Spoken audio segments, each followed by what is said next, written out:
Thanks to Windows on the World. Bringing you cutting-edge news, empowering information, and no conspiracy theories on tonight's show.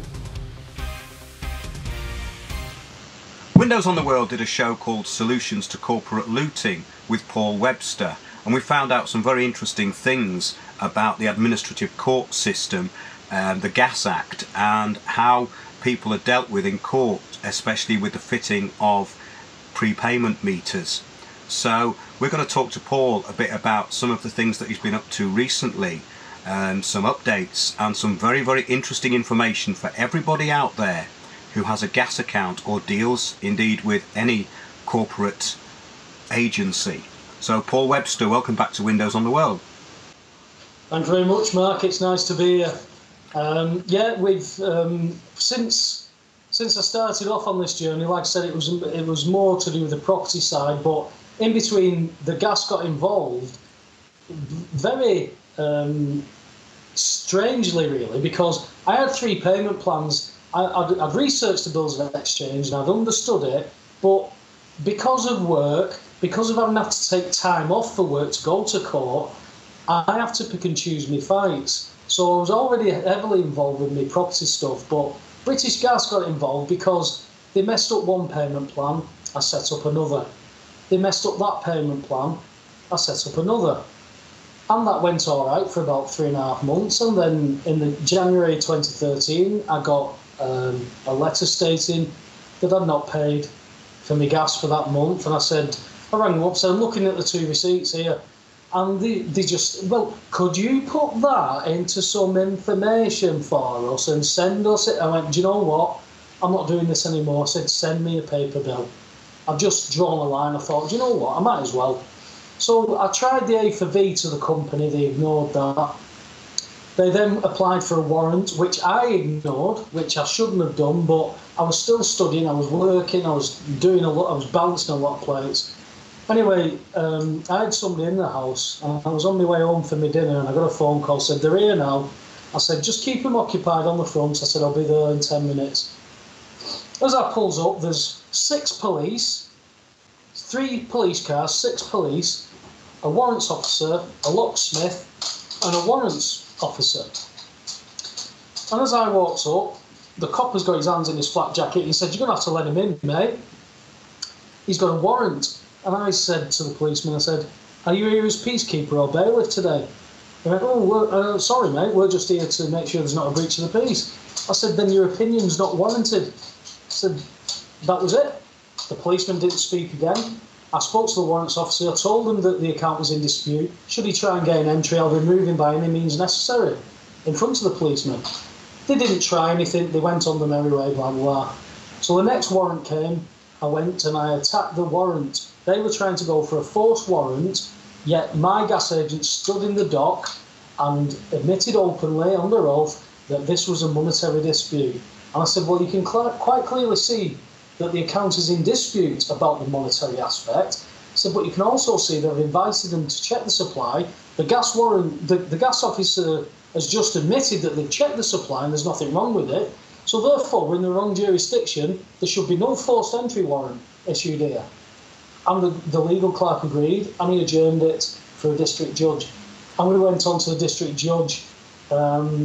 Briefly, a fella turned up in a boiler suit with a letter to give me that talked about debt avoidance techniques that had been gleaned from the internet and promissory notes, neither of which I'd done. I didn't glean any debt avoidance techniques, and I certainly didn't pay by a promissory note.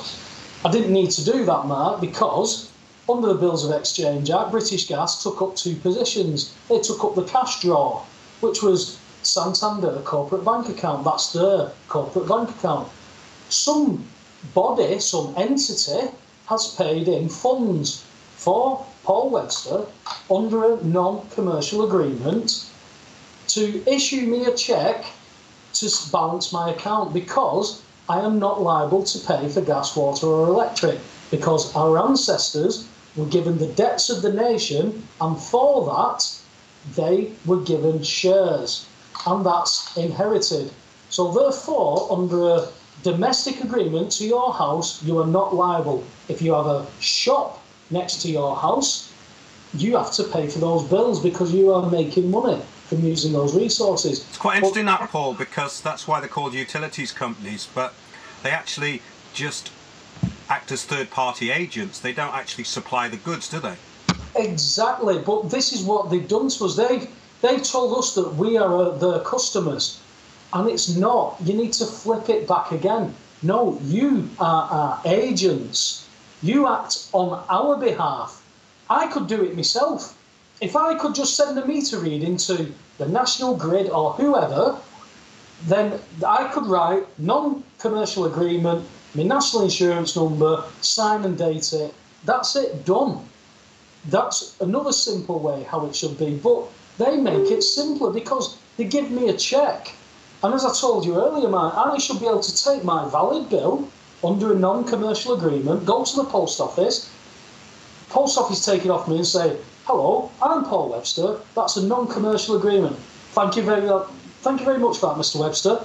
Stamp the bill, stamp the cheque, turn the cheque off, put the cheque into their cash drawer after they've scanned it, which zeros my gas account. And I have a perfectly good receipt stating I've paid for my gas. I've levelled it, I've balanced it, zeroed it, whatever you want to call it. That's how it is meant to work. But when you get a cheque and you can't get access to them funds to balance the account, the post office don't accept it, the bank say we're not accepting that cheque. Well, what do I do with it? I'll tell you what, you issued it to me, British Gas. I transfer this cheque to you as my agent. Can you balance this account? And they hold their hands up and say, nothing to do with us. Hang on a minute, that's your cheque. They're your funds that I'm meant to have access to. So are you stating that I can't get access to the funds that you've issued me with? That's fraud. What are you doing? Exactly, that's very interesting. And it might be a bit complicated for some people to get their heads around, but basically it's quite a simple thing. Can you just explain how that works within the Bills of Exchange Act, just very simply?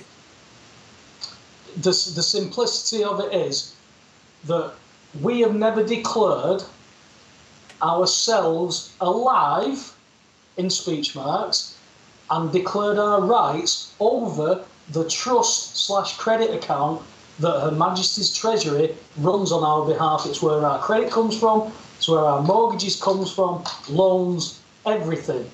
Now, basically you've got two accounts. You can offset, or you can have an account that you wish to take money out of but pay stuff back into. This is what the mortgages do. You agree to the bank's terms and conditions to pay the creditor back. The creditor is you. And the credit cannot be created, new money cannot be created without the creditor being sat at the other side of that desk. So the bank needs you to be there to create that money. Now, they're only going to guarantee that you pay the creditor back yourself.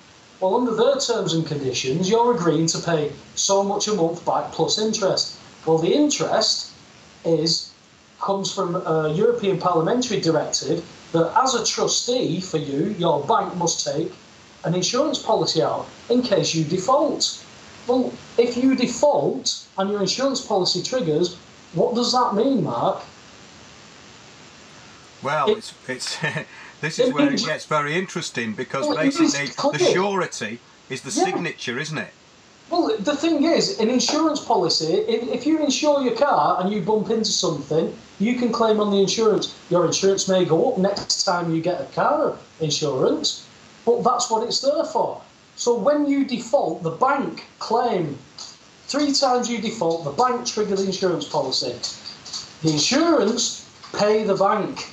What do the bank do? Do they write to you and say, Mr. Webster, your mortgage is now settled through the insurance. However, the next time you go for a mortgage, your insurance may go up to this. No, they don't. They then state, you're going to have to sell your house. We're going to come after your property. Well, hang on a minute. You've not lent me anything. I don't owe you anything. I owe me. And the insurance policy is just paid out on that. So what are you doing? All of a sudden, you put the bank on a back foot. You've lent me nothing, yet you're going to take physical bricks and mortar wealth from me. And it's no different to what the gas companies are doing. The gas companies, I mean, 25, 30 years ago, it was called double dipping. Because I know my mum 30 years ago was taking the payment slip, which is a cheque. It is a glorified joint giro credit cheque withdrawn from another entity. It's not withdrawn from me, and it isn't withdrawn from British Gas. It's a payment that is paid in. Now, if they took me to court, Mark, I would state, I want the Chief Financial Executive for Santander Corporate Bank for British Gas. I want them in the dock. I also require a member of Her Majesty's Treasury, because I believe that the funds are coming from the Treasury to this account.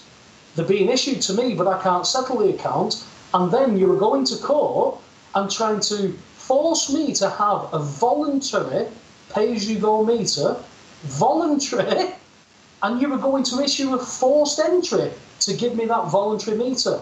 What the hell is going on in your judicial system? Well, it all has to work with your consent, doesn't it? And once you start looking into things like the Bills of Exchange Act and is it the 1964 Gas Act? I think it is, isn't it? Yeah. The 54 Gas Act. The 54 Gas Act, that's right. Well, the 54 Gas Act tells you, it's a 127-page document. If you put the whole document, the whole Gas Act into Word and open it up and type in the search bar the words rights of entry or powers of entry, there are only 5 sections that come up from a 127-page document, and they pertain to pipes, fittings and escape of gas. So therefore, if you bring those, because this is what we've got to do now, man, we've got to baby step these judges and solicitors in court, because what they're doing is, if you give them a centimetre of room, they're going to touch and keep tapping the edge of that centimetre. And if you don't drag the edge of that centimetre back into your argument, they're going to stay there because they're safe. And this is why judges are finding it easy to issue warrants of entry, because we're not nailing them. Yes, we're saying health and safety. Yes, we are correct, but it's not tight enough. So when you bring these 5 sections that have the body of words, and only the sections that have those bodies of words are pertainable to a forced entry. So it's any section that has rights of entry or powers of entry. There's only 5 sections, none of them to do with monetary dispute. So we're dragging these 5 sections, shoving them right into the judge's face. The judge has nowhere to go about a forced entry now, other than commit further fraud. And like I said, we went to do this 6 weeks back, and British Gas didn't even bother turning up yet again. And I have to say, I've been fortunate with British Gas, because even though they won't engage, they have played the game to a certain extent. They've always told me that when, and the date and the time they're applying for a warrant, so I could turn up. I know people who are with E.ON and other ones like OVO, which are, I've never even heard of. But these people are getting 24-hour warrants of entry. So they're emergency warrants. They're not even going before a judge or magistrates. They're just going before somebody who's rubber stamping. It's very interesting, this, Paul, because it ties into stuff I've been researching. So are these warrants actually coming from courts? The warrants are coming from court. Well, in my experience from British Gas... Yeah, I'm talking about these other ones that are issued within 24 hours. No, they're coming from Star Chambers. They're coming from a judge who's hired to look at it, but the judge is more than easily able to preempt themselves by stating, under presumption, that this is a warrant of entry for a gas leak. However, when you ask about those warrants, the magistrates' court said we haven't got anything. No magistrates' courts have anything about warrants of entry. They don't keep anything because they're not going before real courts. They're going before Star Chambers, so the judge is hired for the day, the room is hired for the day, and they are paying £13 for one application, yet they might have 200 names on that one application. So it's a bit like council tax summonses then, it's a bulk hearing. Yeah. Council tax, family tax, and this, they're all being done through the same thing. And because county court is not our remedy, when you go there and try and speak anything, I mean, I don't mean free man of the land. You know, I mean... Exactly. No, we know what we're talking about. We're talking about the real remedies, yeah. It would be great. It would be great to do, I don't consent to that, I am Paul of the given name Webster, I'm a man. That would unfortunately, though, it's got nothing to do with what's going on, has it? Well, no, but in theory, it would be the common denominator. It would be the one-shot thing that killed everything. I don't consent to this. I'm a man, blah, blah, blah. It should work. However, we've got everything all mixed up and mulled over, and it doesn't work. I've gone into court, and the only time I got recognised as a man was when I went before a circuit judge, because the judge who was involved in my case had been off on the sick. And I pray to God, I hope every day that I had something to do with that, because the stuff that I brought forward, I brought case law before that judge, and that judge turned it over and said, I can't see that. I take the bank's word for it that you owe them money. I can't take anybody to a court in this land and say they owe me money and the judge go, pay him. I take his word for it. It doesn't happen. Yet you put Yorkshire Bank in the dock, and all of a sudden the judge is taking their word for it. And well, of course, but that's the way the financial system works, and it all works out of the City of London, and of course the Inner and Middle Temple are private members clubs, and that's where all the law comes from. Exactly, and this is why you have the judge and the solicitor. The solicitor takes up the executive, and the judge is part of the executive. So if you don't go with the solicitor, you've got the judge and the solicitor against you. When you bring a solicitor, all you do is you bring a solicitor in that can be curtailed, that can be pulled into the corridor and let's do a deal type thing. This is what you've got. I went to court, stated all the facts, and they aren't interested. I had like I said to you before, Cabot Finance over an overdraft. They claimed I owed this overdraft. I'd asked them for evidence, I asked them for a bill of exchange, I had a written contract, and the actual accounting. What account did you take this money out of to give to me? Well, you didn't, did you? You've created it from my credit, and I paid interest, so I paid compensation on yet another insurance policy. An insurance policy that you will have cashed, and now you've sold it on to debt recovery. You're committing fraud. There's no two ways about it. There's no two ways about the banks. The articles I've read today, I've read 3 or 4 articles. No corporate tax was paid by the 4 biggest banks in this country last year. Now, I think that would pretty much clear up most of, if not all, the alleged austerity that we've got to face. But until people start talking about it, at the very least, I certainly would not advocate anybody, Mark, to go running off and not paying any of the bills and then going to court and losing and going off half-cocked. Pick your fights. Pick your fights and make a stance, because this is your kids, this is your grandkids. My daughter, she lives in a cucumber castle on top of a cherry oak tree with unicorns most days. She's a photographer. She's very artistic, but when it comes down to this stuff, she wants an easy life. She can't understand this stuff, Mark. Who's going to talk about it if I don't? And I'm willing to accept the consequences. I had my house, everything stole off me, with armed response police there, over 5 hearings, over 30 police officers present, including video evidence gatherers. And all I was saying was, I don't want to sell my property. I think we've discussed it before, Matt. If me and you owned a property, 50-50, and you sold your half to your mate, I would have to negotiate with your mate how we're going to share the property, or if he's just going to invest or whatever. I'm not got a leg to stand on. But you can't force me to sell my half to your mate. Yet these solicitors and these judges seem to think that they could do that. And it's so far removed from the truth, it's unreal.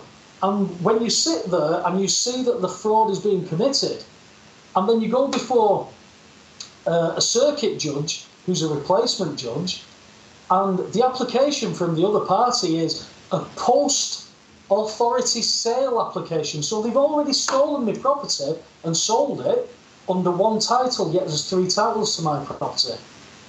And he said, well, we're applying for this now. And he went, are you telling me, Mr. Richardson, are you telling me that as a partner in your firm of solicitors, that you did not do your due diligence to see how many titles there were to this property, and you based it on a photograph that you couldn't tell there was a boundary on? And I'm sat there thinking, oh, this isn't how I thought it'd sound. And he literally pulled this guy's pants down and spanked him right in front of me. And he turned to me and says, do you wish to say anything, Mr. Webster? And I said, yes, sir. I'm a man known as Paul of the given name Webster, and I require by right restoration of that property. And he looked back to the solicitor in a county court and said, did you hear what that man just said? And that's the only time that anything that you could say pertains to a free man of the land argument has ever worked for me, because I started it from day one. I do not consent. I do not wish to sell my property. You have no authority. I do not give you consent to adjudicate. I think when there's been an error like that made in public, though, the judge is obliged to do that. So that's just very encouraging that we can work in equity at least, you know. It's where we need to be, Mark. That's right. Equity is where we need to be. And fraud is being created in equity. This is where it's going wrong, isn't it? It certainly is. And the fact is, I use an analogy that I can go into a darkened room with a torch and I can have a good look around and start finding things. And then I tell somebody, come and have a look in this room, bring the torch. How many people need to be told, bring the torch into that room before the room is fully illuminated, all the secrets are revealed, and you don't need anybody with torches anymore. You just need people to go and look at it. And I got so sick, Mark, of people saying, that's a load of bollocks, that's bullshit. Oh, you read it? No, it just is.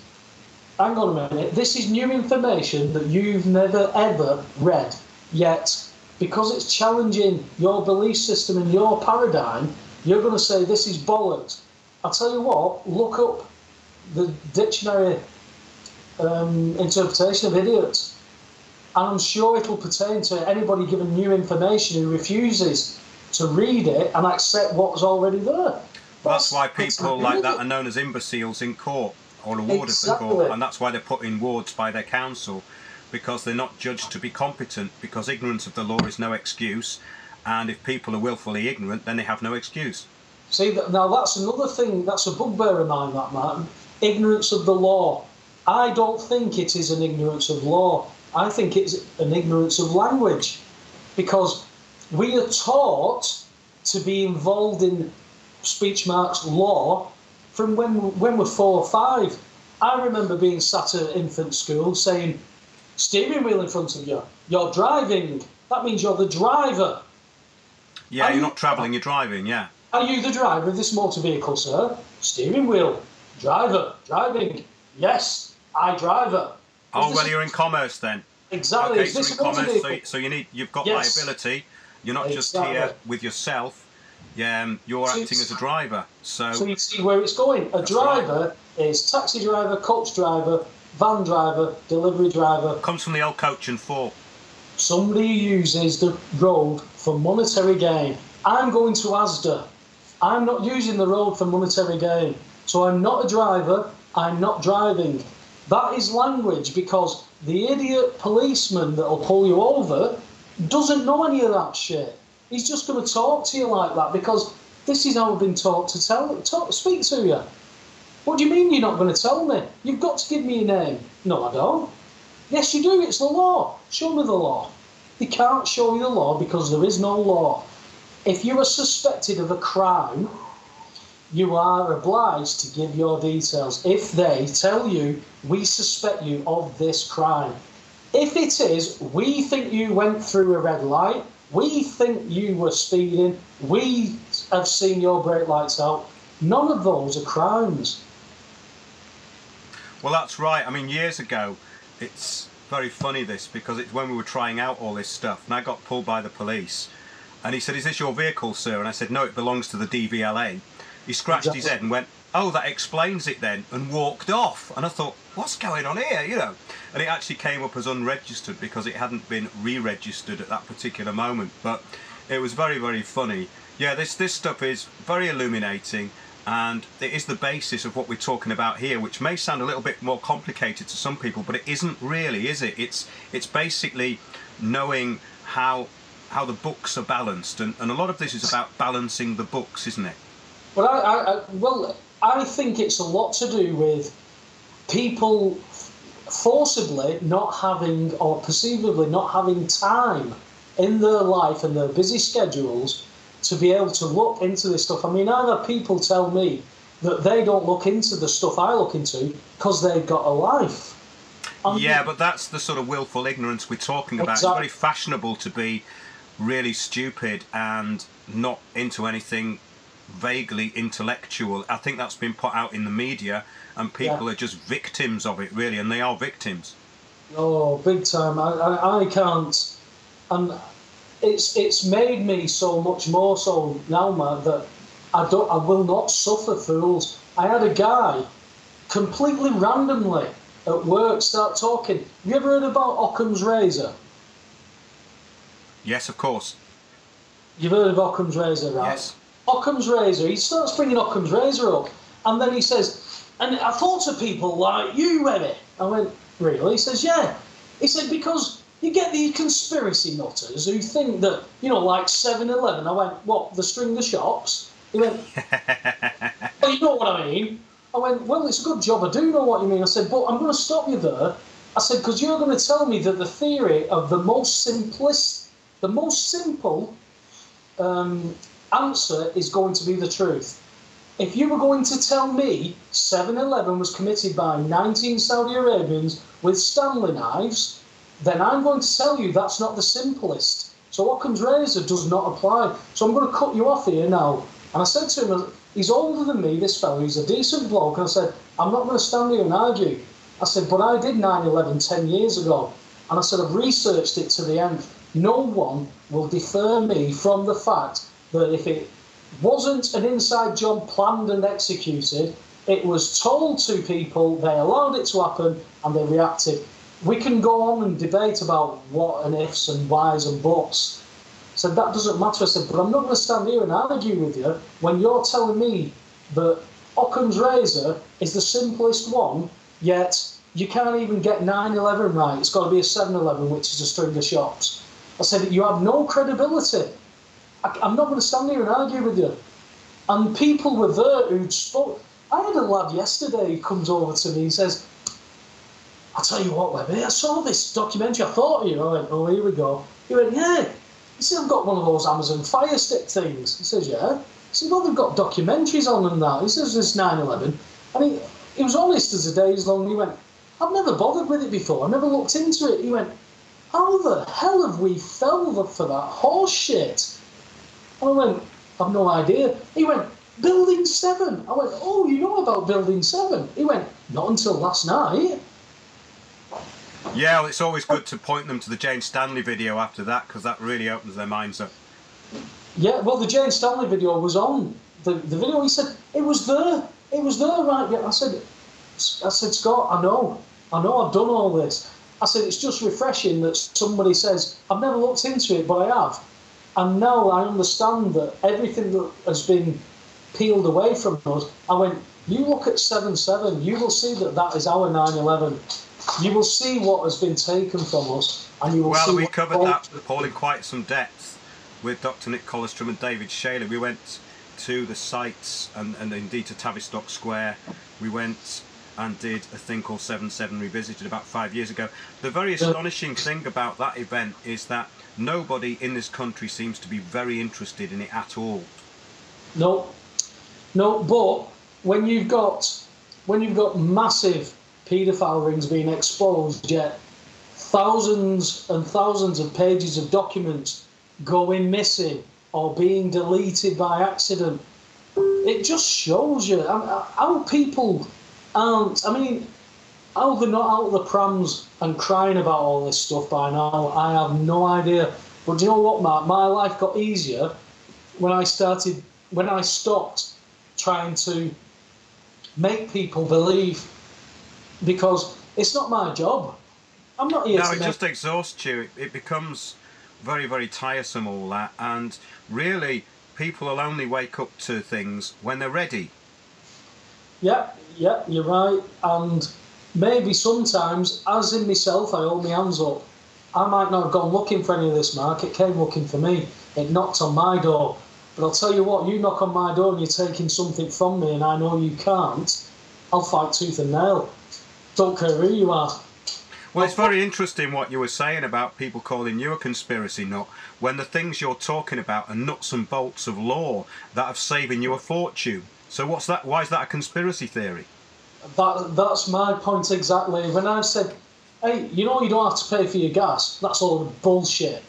Why, have you read anything? Well, no. But of course you've got to pay for your gas. Who's going to do this? Who's going to service it? Who's going to maintain it? The commercial deals, would they not do it? You know, businesses.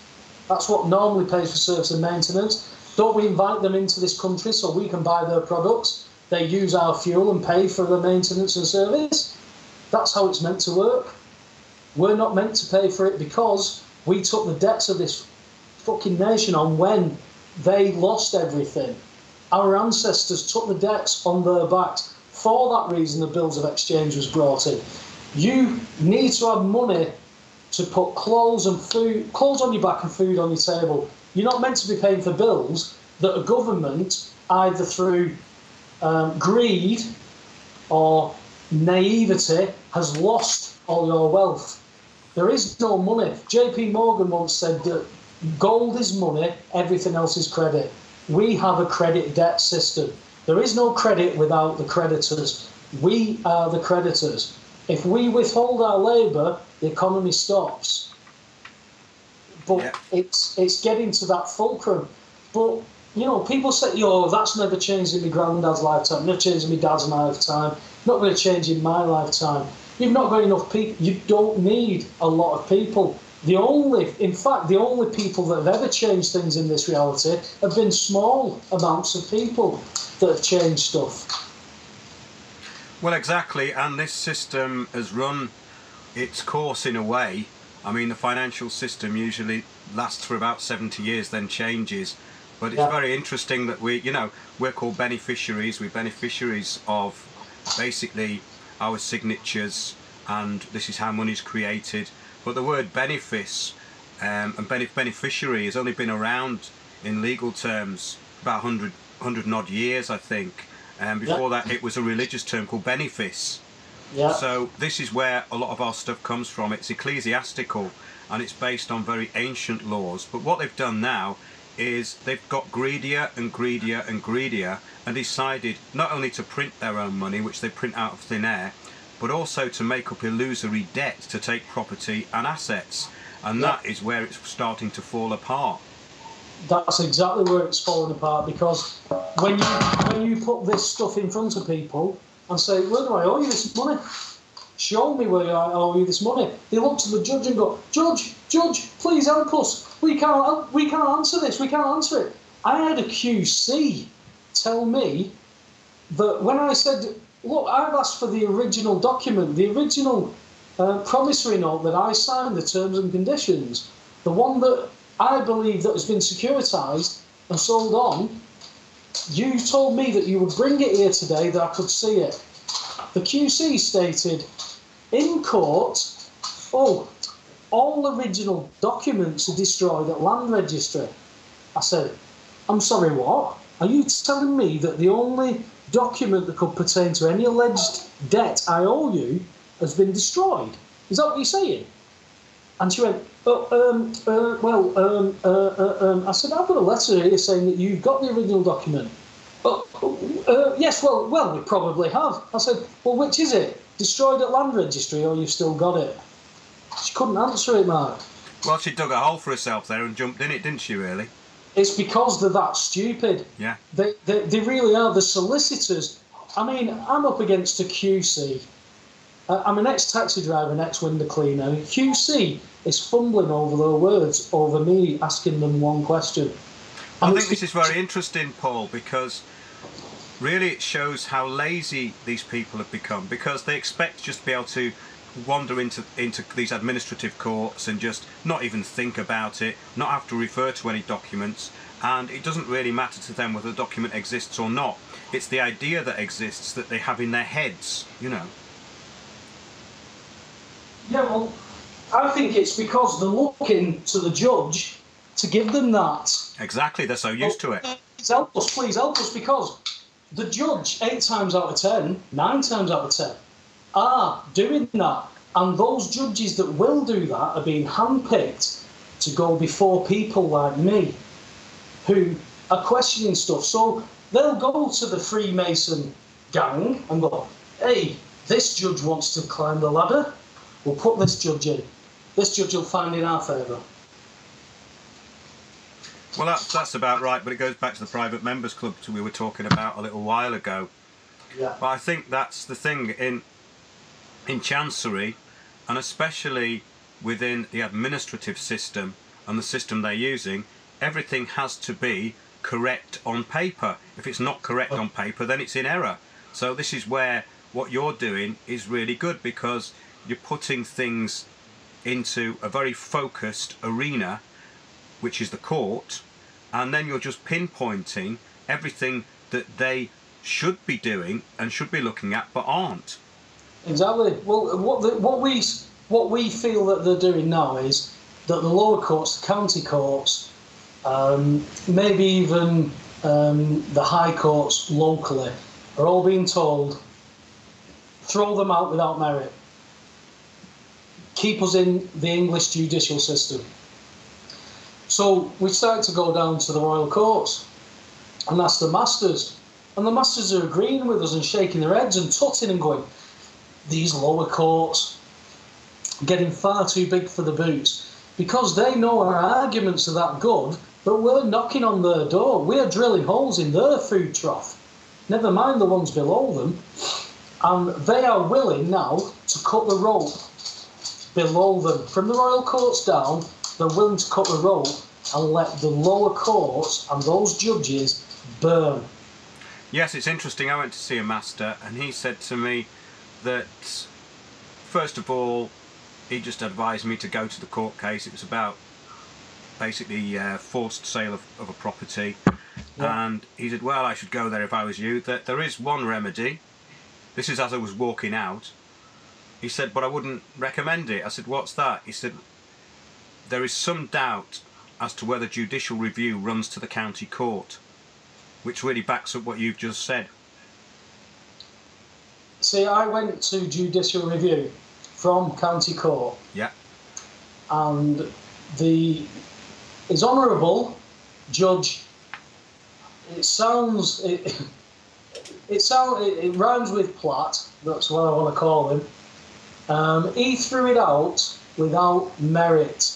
And the reason he threw my judicial review out, I was questioning, why does a judge ignore a claim? You know, because Santander versus Colin Hughes in Northern Ireland High Court, the judge stated that, yes, you are Santander, you're a very big bank, but you still must prove your claim that this man owes you money. You've still got to prove that. I'm not going to accept your word for it. So I was judicially reviewing the fact that this judge could state, I'll take the bank's word. I got it sent back to me, thrown out without merit, because I did not name the county court building as defendant. Now, I cannot cross-examine a building. That's a very interesting one. Very, very sneaky as well. But this is how childish they are, Mark. I've reduced a 50-odd-year-old man to the actions of a 5-year-old shuffling paperwork saying, I'm not going to speak to you anymore, because I was devastating to his case. Because of the questions I asked. You're violating my human rights here. What are you doing? These are arbitrary decisions. You're not even looking at evidence. So all you can do, Mark, is when you're involved in this, is set your tin ducks up. Don't expect to go to the first, second, third, fourth, fifth hearing and expect to win. Don't expect anything, because these people are being told to not let you win.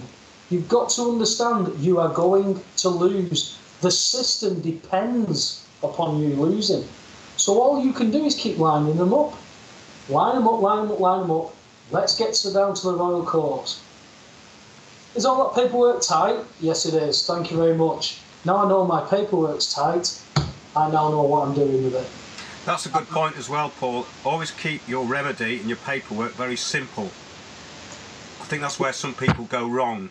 If it's not simple, Mark, it's not correct. You can be perfectly... You can have an argument that could take you an hour to explain, and you could go through, you know, dozens of points of statutory law, and you'd be right. But what if you don't need to do that, and you can just go, boom, that's it. And then they talk about something else, and you go, boom, that's it. That's what I'm talking about. Yeah, but we want to talk about this. I don't care what you want to talk about. This is what you do to us. This is what we want to talk about. And you reduce it down to the dumbest arse level that you could possibly bring it to, and let them show themselves up, because they do it better than we could. That's right. Just make your point and stick to it. Yeah, we're not expected to go in there and have ticker tape parades and bells ringing and everything as we win. We're not expected to do that, because we are imbeciles. We're idiots. We go to solicitors that stitch us up into this system, whether they know it or they don't. This is what our system is set up to do, because county court is not our remedy. It's not a remedy for a man or a woman, county court. It's a business remedy. So if you're getting divorced, because you've amalgamated two businesses, yes, you need to dissolve the business. So that's all a marriage is to me. That's, so, you know, you can say, well, I want to get married in holy matrimony. Well, that's fine, but you're still going to go and sign this agreement that you're going to put two businesses together, because that's how this works. And the solicitors involved in it need that to work that way. So you go to them and they can raise arguments and raise pounds whilst arguing. That's all it is. Our remedy is, I've got a case, this man's done me wrong. Magistrates, there's my case. Magistrates, yes, there's a case to answer. Crown Court, jury. That's exactly right. Because this thing with the county courts, this is where the fraud is happening. And the fraudulent paperwork, it's basically because these are just places of salvage, and they're for merchants. That's really what they're for. So there you go into Admiralty law again. That's exactly where this shite is. It's all based in Admiralty and commercial law. If you look at Judge Judy, I know we've got an English version of Judge Judy now, I can't remember what that is, but if you look at Judge Judy, she bases it all on arbitrary decisions. Now, it doesn't necessarily mean evidence. Yeah. But those two people go to court with no representation. They're before a judge, laying it upon her to make an arbitrary decision. I find in your favour, I find in your favour, blah, blah, blah, blah, blah. That's all it is. Well, do you know what? I could do that, because I'm no different to that judge, and that judge is no different to the fella who'd sit at the end of the bar at the docks, and you'd come in and say, I've got such a shipment, and this man owes me this. Right, well, you pay me your £10. He says you owe him, you pay your £10. Right, you give me your argument, you give me your argument. That's all we're talking about, is law of the sea. Oh yes, and the Admiralty courts came in from the mid-1800s onwards. They started using the Admiralty terminology. In fact, there's the Admiralty Law Act. There's several of these acts. I'm going to do a show on it, actually, because I think it's interesting enough. But it all goes down to an estate, and an estate cannot be charged unless it is deceased, which takes us to the 7-year rule, the lost at sea rule, which all ties in with this, and it's all intricately woven into the what they call Admiralty law, or the law of merchants. Yeah, and as far as I'm concerned, I didn't write a living will by the age of 7. So I am technically lost at sea, and that is why Her Majesty's Treasury took over my account. They seized my assets, which was my credit account. However, they still have this idiot entity that creates credit for the dead man's account that they run. They claim they own. Yet they still play the Bills of Exchange Act with British Gas, give the money, British Gas give it to me, but I can't get any satisfaction from it. So therefore, you are showing me everything that I need to see. All I need is a place to show it. And maybe I can't do it today, maybe not tomorrow, but maybe next week or the week after, I'm going to get heard. And as soon as I'm heard, you're done. You're done. Gas, water and electric, done. One of the cases that we took on is council tax. That's High Court. And High Court means they're running scared from us. They will not allow us to be heard in High Court, bringing Section 3 of the Local Government Finance Act argument to them. Because we've had people who recognise that argument and gone, that's disgusting. A magistrate who was a solicitor recognised it and said, that's disgusting. She understood that she's being charged a business tax to live at home in her domestic property. And it's based on the one word, hereditament. That means your property could have been, is, or could be in the future a business. Why would you pay a tax on something that you've not manifested? You live in your house. Well, it's not a business now, and it hasn't been a business before anyway, but it's not a business now, and I'm not planning on making it a business, so what am I paying tax for? Well, because you're an occupier, not an owner, you can't own anything in this system. But that again comes down to interpretation. Do you challenge the fact that you're the occupier or the tenant? Because in some facets, being the occupier is better. Because an occupier occupies something. If you invade, when we invaded Iraq, did we occupy? Yes, we were the occupiers. So exactly. It depends on the interpretation, and it depends on how they are interpreting it. The fact is, we can't nail them down with it because they're so slippery. They run out of this side, they run out of that side. But there's so many people coming from so many different angles, coming from the 1888 Local Government Finance Act, where debts were given off to the county for individuals, because all debts used to be forgiven after 7 years, because it's not good for the economy. It's the lost at sea rule again, yeah.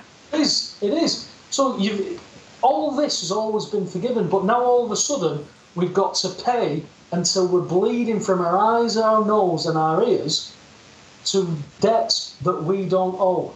Now, for me, if somebody said to me, I must pay this, well, do I owe it you? And somebody went, well, no, then I'm not going to pay it. But as soon as you start saying, well, I'm not going to pay this because I have this, all of a sudden you get the first line of red tape. So you might get invited to court. You might go to court and think you put up a good argument. And then you'll get people saying, well, you shouldn't go to court. You shouldn't argue.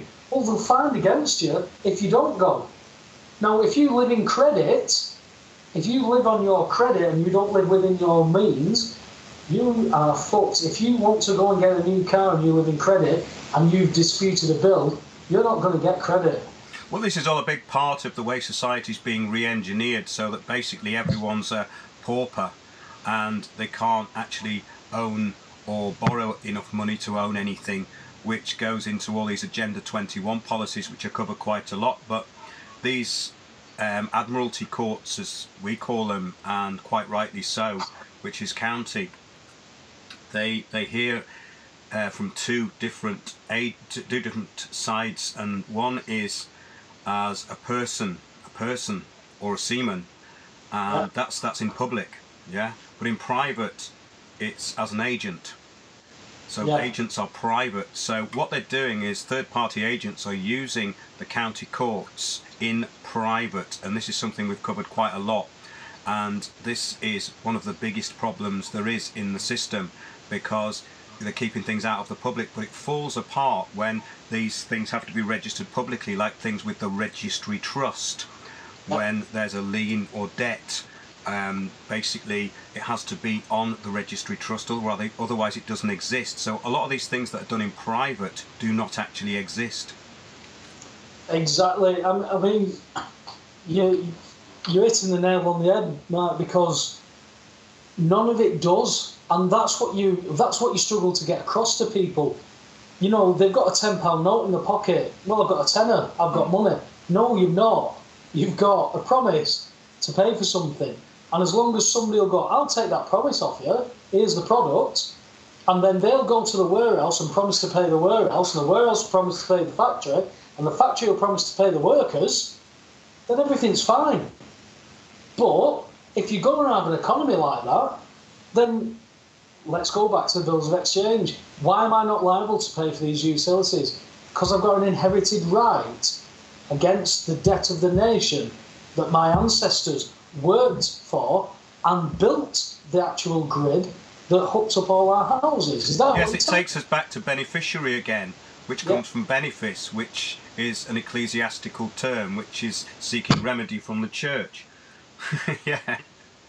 Well, I'll tell you what. If you can get remedy from the church, mate, I will doff my cap to you, because for me, I have to thank God, funnily enough, but I thank God that my parents did not indoctrinate me into a religious dogma such as Catholicism, Judaism, Islam, Christianity.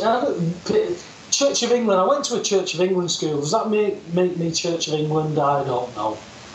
No, it's just a choice that maybe that was the nearest one, you know. But I mean, I agree with you. It's where all my eggs were going. Yeah, that's the reason I bring this up, though, is because of this Roman system, and it just ties into all this stuff. And reading the canons of law, it's very, very fascinating, and it's such a cleverly set up system that's basically usurped everybody of all their God-given rights, with the Church or Vatican acting as God. Under God, basically, until a third-party agent comes back, who would be another prophet. So basically, they took the whole thing over. Hang on a bit. Well, the thing is, it's like what you've just said there. It's all about what we're meant to believe, what we're taught. This is what this is. This is law. What is law? I mean, for me, if I don't cause harm or loss to anything or anyone, leave me the fuck alone. Well, the thing is, the golden rule of law states that we're all equal under the law and nobody's above the law. But what these people are doing is are acting outside the law. And basically with this admiralty or merchant system, the recording or filing of a controversy is sufficient. Now, it shouldn't be. This is where they're getting away with it, because in order to have a debt, there has to be proof that something was paid out. Exactly. And what they're doing is creating debts that weren't paid out anywhere. So in equity that fails, but in admiralty it can succeed. Exactly. And with that, come back to the mortgages. Yeah, exactly. There you have the answer. With the mortgages, that's how perfectly poised it is. Do you lend me any money? No is the answer. Then why do you insist on stealing my property to pay the creditor back, which is me? What if I want to change the terms and conditions and go, I want to offset what I allegedly borrowed from me against that account and write it off? Who's to say that I can't do that? Nobody, because in this country, for all who's registered, let's call it for argument's sake, everybody has £250,000 worth of credit, right? So 250 grand will go on stock exchange tomorrow through the week.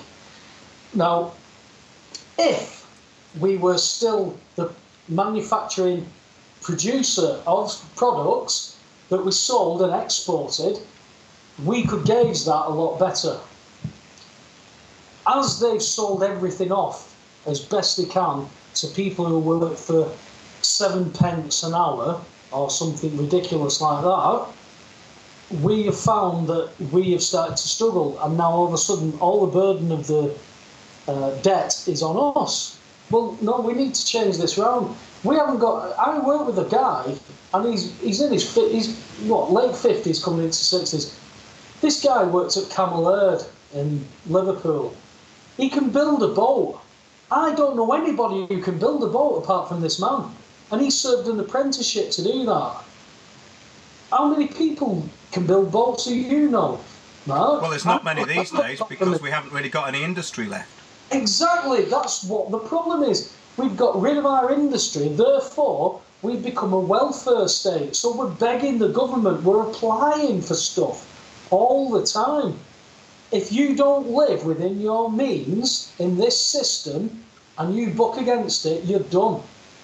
That is why they want a cashless society. They just turn your chip off and you're knackered. You can't go to Asda and buy a toilet roll.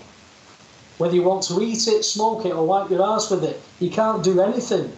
Well, this is all on the way, and they're trying to take cash out of circulation completely, so I would recommend that people barter, pay with cash, and keep the government and the council out of your business. That's my opinion. It's not legal advice. Of course it's not legal advice. It's not a legal statement, you know, but it's funny to throw that in. We don't do the legal stuff, Mark, because you have to be qualified. And for a solicitor who I coached on law states, why don't you go and get a degree and become a solicitor? And I stated quite clearly, because I'd like to keep hold of my soul. Well, that's a very important point, because in 1823 all vessels under Admiralty were required to be registered, otherwise they held no privileges, which is exactly what happened to us. So being registered, having a Guthrie card which has your blood on it from birth, and they still take the baby's blood at birth, is a blood bond. Have you noticed though, the fact is that you get that, you just mentioned the key word, privileges. If you have a privilege, what can happen to a privilege? It can be revoked. Whereas, instead of accepting our privileges, we do not declare our rights. And that's the difference, Mark. That's exactly right. We need to declare our rights. Yeah, it's a very similar thing to having liberty and not freedom, because liberty is what sailors get for 24 hours when they go onto a port. They are under the jurisdiction of the Port Authority, and if they go outside their liberties, then they will be charged. So you'll be going outside your employment contract, which, as British citizens, as UK citizens, if we go against our privileges and try and declare our rights, that's where we fall into hot water. Because we are UK citizens, which means we are employees of the UK PLC or whatever the hell they want to call it these days. It's just, I mean, you mentioned earlier, it's been a very clever way. It's only clever, I would only give them credence to being clever if we were all switched on and they duped us. But they haven't. They've had us all stupid. I mean, they bombed the shit out of 3 generations before me. World War II, World War I, and if you want to go back to the French and the Bolshevik Revolution, what socially engineered Europe. You're talking that we have been given something. This is life. I remember saying as a 6-year-old to my mum, why have I got to get a job, Mum? I don't want to get a job. You work all day. My mum worked 13 hours a day in her own shop. My dad did 6 nights a week long-distance lorry driving. In the days where you did 6 nights on and you got 1 night off and you went to 6 nights on again, you had none of this 6 nights on, 6 nights off stuff when they were doing it. And I said, why do I have to get a job? And she went, because you have to. I said, why? She said, because you'll want to get married, you'll want to get a house, you want to get a car, you want to have children. And you have liabilities. You'll need to pay your bills, and you'll want to go on holiday. And I went, why? And she went, because that's life. And I'm sat here now, Mark, going, who the hell told you that that was life? Well, because it's just, it's called repeating, isn't it? I mean, This is the problem, that most information that we're given has just been repeated through different orifices, basically, without them questioning it. And thank God we're questioning it. And the stuff that we're coming up with is not for the average imbecile, because we're all judged to be imbeciles and a ward of the court and incompetent.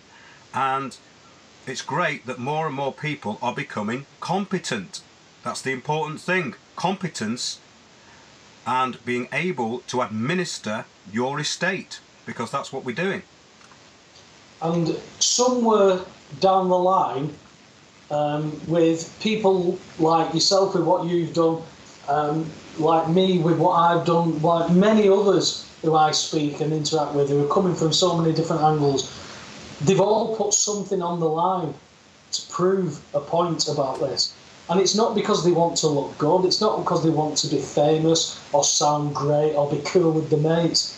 It's because these bastards have come after a 30-year-old family home that you have no input in whatsoever, that nobody has jurisdiction over, that nobody has authority over, yet you can use land registry as a paper registering warehouse. And I speak to somebody legally trained at land registry who sat there and said, I agree with everything you're saying, but was shaking her head as she said it and said, but I can't offer you legal advice.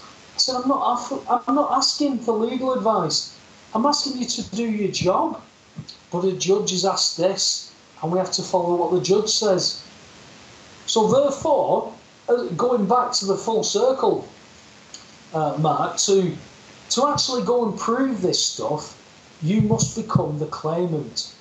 That's what the masters down at the Royal Courts are telling us, become the claimant. That's exactly right. And also, if you've got a claim against you in some kind of monetary dispute, always counterclaim, because that brings you into being equal with the claimant. Well, the only aspect I'll disagree on that one, Mark, is Northampton County Court bullshit warehouse wanted me to do a counterclaim. And yeah, I told, but then exactly. Well, I told them where to go. Yeah. I said, I'm not making a counterclaim. I said, I will prove my claim, I will prove my defence, and then I will make a claim. I don't need a counterclaim. So yeah, not from there anyway, because that's not. That's the only aspect I disagree with that on. But yeah, there's got to be a claim against it. Now, if you become the claimant, though, where's the burden of proof? The burden of proof is on you. An M244 form, which is a basic application form for a county court, was 40 quid 5 years ago. So it's £150 now.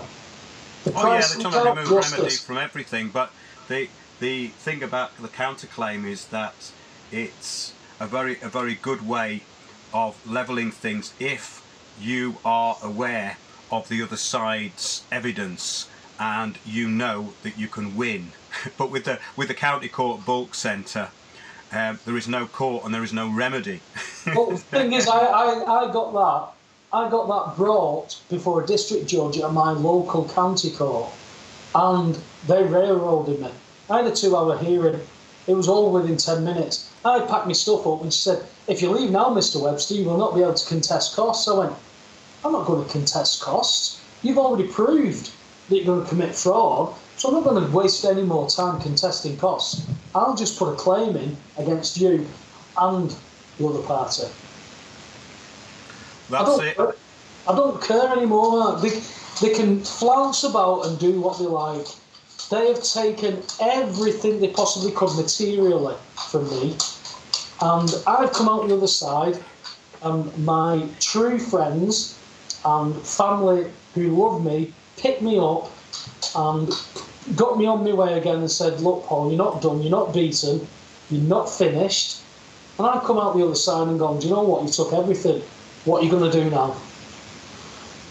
What are you going to do? Because I know that fraud negates everything. Once I've proved fraud, no matter whether it's next week, week after, next year, wherever, I get my property back, compensation, and you've got to start again. Exactly, Paul, and I'd just like to finish with this quote. If a society fails to follow the golden rule of law, then it devolves to individual men and women, a bit like yourself, Paul, and a bit like anybody else who's doing this. Yeah. I concur with that. Yeah. I certainly do, mate. It's been an interesting journey. I wouldn't recommend it to anybody. I'm not sure if I'd have jumped on it knowingly, if I'd have known what I knew, what I know now. But I have to say, I'd go through it all again to learn what I've learned. Well, your knowledge is great, and keep educating people. And remember that the claims of these so-called elites, whoever you want to call them, elite families, they're proven getting very thin. Only by the apathy. They're proven only by the apathy of the people. So the claim that's been brought, which takes away our rights, has basically been done behind our backs, but with our consent and under our own apathy. Exactly, yes. That's pretty much it in a nutshell. We are policed by consent in this country. Everything else is consent, apart from committing harm or loss to anything or anyone. Everything else is consent. And if you don't believe it, YouTube, Theresa May, 2014 October, she stated we are policed by consent in this country. Yeah, I think she'd like it without our consent, but she has to say that to cover up what they're really doing by privatisation of the police force, and indeed putting the SAS into police stations, militarising the police, giving them more tasers and guns on the back of something we were talking about earlier, which some people call false flag terror. Well, thanks very much, Paul. That was brilliant. Anytime. Great information. Anytime, Paul. All right, Paul. Talking to you. Thank you. There's a bit of a lag on there, so we're overlapping, but thanks very much for being on Windows on the World. Anytime, Mark. Take care, brother.